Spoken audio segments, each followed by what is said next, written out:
Olá a todos, meu nome é Bruno Zimmer e hoje eu vim apresentar a vocês um trabalho com o nome de A Study of Volatile and Non-Volatile Random Access Memories, ao qual eu fui orientado pelos professores Paulo Butzen e Rafael Brum.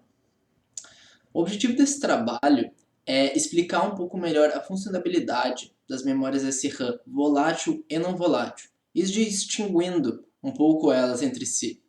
Também explicar a arquitetura dela, como elas são separadas e quais são as partes fundamentais para que ela funcione.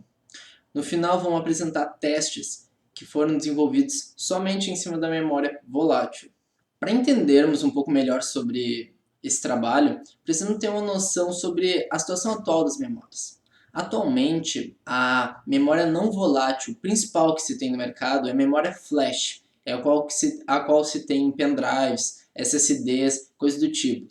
É uma memória relativamente rápida, mais rápida que o HDD, que era usado até pouco tempo atrás, mas ainda está muito longe de ser tão rápido quanto a DRAM, que é uma memória volátil que praticamente todos os computadores têm. Por isso, devemos estudar novas maneiras de armazenar dados com a não volatilidade. Opções essas são como a FRAM, a PCM e a MRAM. Nesse trabalho, nós vamos trabalhar em cima da MRAM, que é uma das nossas apostas para ser a próxima memória que vai dominar o mercado. A MRAM utilizada nesse trabalho ela vai ser baseada em STT-MTJs. O que são STT-MTJs? São, como mostrado na figura, três camadas basicamente. Uma camada fixa, que ela tem spins fixos para um lado. Uma camada que é isolante e uma outra camada que se chama camada livre, que é uma camada que, dependendo do campo eletromagnético que for acionado em cima dela, ela torna os spins para um lado ou para o outro. Quando esses spins estiverem em paralelo com a camada fixa de baixo, eles vão ter uma resistência baixa. Quando eles estiverem antiparalelos, esse MTJ vai ter uma resistência alta, podendo assim ser armazenado dados dentro de uma memória. Vamos começar explicando sobre a arquitetura da memória. A principal parte da memória é a bit cell, porque é ela onde é guardado realmente o nosso dado. E é a principal parte que diferencia uma memória volátil de uma não volátil. O resto são basicamente sistemas periféricos para ajudar na manipulação da memória, sendo eles como o pre-charge, o sense amplifier e o write driver. Vamos explicar cada um por partes. Vamos começar pela bit cell. A bit cell é a principal parte da nossa memória, é onde o dado realmente vai estar sendo armazenado. E nesse trabalho nós vamos explorar dois tipos, a volátil e a não volátil.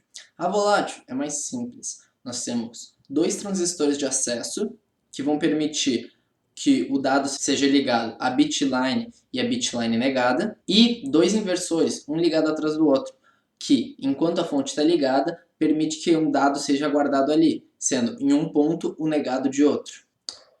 Então, o Sense Amplifier ele é quem vai nos dizer o dado que está armazenado dentro de uma bit cell. Ele pega e é conectado às duas bitlines, a bitline e a bitline negada, e consegue, com uma pequena diferença entre as duas, distinguir qual o dado que está armazenado dentro da nossa bit cell. O terceiro vai ser o bitline pre-charge.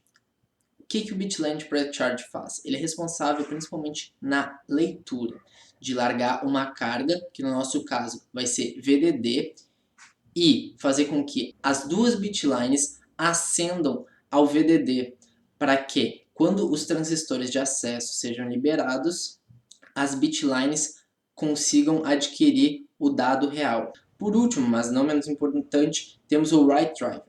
O write driver é necessário para mandar o nosso dado para a bitline e essa vai poder, depois dele ser mandado, liberar os transistores de acesso para que o dado seja escrito dentro da bit cell.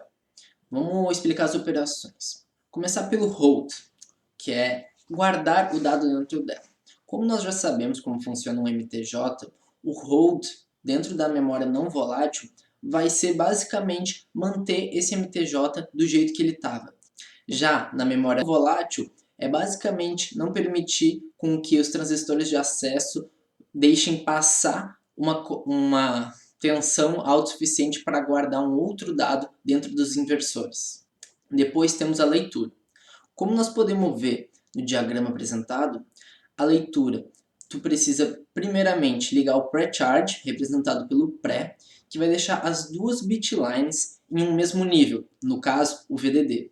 Posteriormente, ligar o WL, que vai ser a word line. O que vai fazer a word line? A word line é responsável por liberar os transistores de acesso. Quando essa é ligada e nós temos as duas bitlines em um mesmo nível, o dado que estava armazenado dentro da nossa bitcell vai ser passado para as nossas bitlines. E, com uma pequena diferença entre as nossas bitlines, o Sense Amplifier vai conseguir distinguir qual dado que estava armazenado dentro dela. Por último, mas não menos importante, e sim o mais complexo, a operação de escrita. Ela vai começar selecionando o write driver, o dado que vai ser escrito na nossa bitcell. O write driver vai passar para as nossas bitlines o nosso dado, que depois o WL vai liberar os transistores de acesso, permitindo com que esse dado entre dentro da nossa bitcell, gravando o dado nela. No caso da volátil, dentro dos nossos inversores, e no caso da nossa não volátil, dentro do nosso MTJ. Por isso, vai ser necessário uma corrente grande o suficiente para escrever e, no caso da leitura, uma corrente pequena o suficiente para ler sem escrever. Vamos partir para os experimentos em cima da memória volátil. Nós fizemos simulações dentro do Kansas Spectre, com descrição dos circuitos em SPICE e cálculos das medidas em MDL, utilizando Binary Search. E, dentro desses circuitos, foram utilizados transistores da biblioteca FreePDK 49nm CMOS Technology. Compreendendo como eles foram feitos, podemos ver agora o resultado desses testes. Todos os testes foram baseados em cima dos diagramas apresentados anteriormente. E todos eles foram para calcular o tempo que demora para ser escrito ou para ser lido o dado na nossa memória volátil. No caso da escrita, podemos ver n/a na nossa tabela. Isso é, quando o nosso tempo é igual a zero. No caso, o dado que estamos procurando já está lá.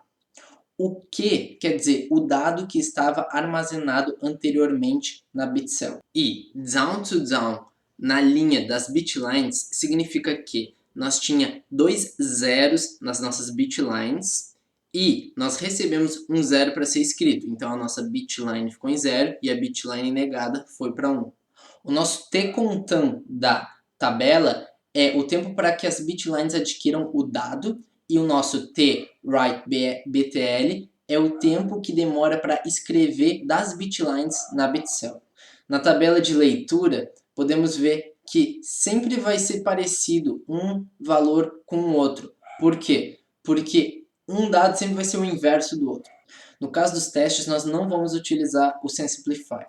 O que nós faremos? Nós vamos medir o tempo que demora para que as duas bitlines atinjam uma diferença de 80% uma da outra.